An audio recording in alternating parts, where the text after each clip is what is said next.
ప్రేమలో పడ్డాక అవేవో ఉంటాయి కదా, అలాంటివి ఏమన్నా? ఎందుకుండవే భాగ్యం, ఆ రోజు ఫిబ్రవరి 14th. అప్పటి వరకు గుంపులో కలుసుకునే మేము కూసింత గుట్టుగా కలుసుకునేవా? ఇప్పటికే ఆ మూమెంట్ తలుచుకుంటే ఊనుకొచ్చేస్తుంది. ముద్దు పెట్టేశావా బా?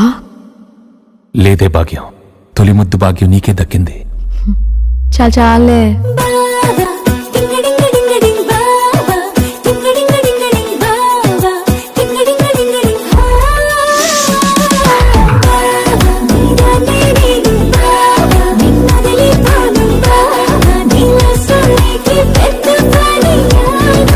ఆకాశమై నే వేచుండగా ఓ జాబిల్లిలా తానొచ్చిందిగా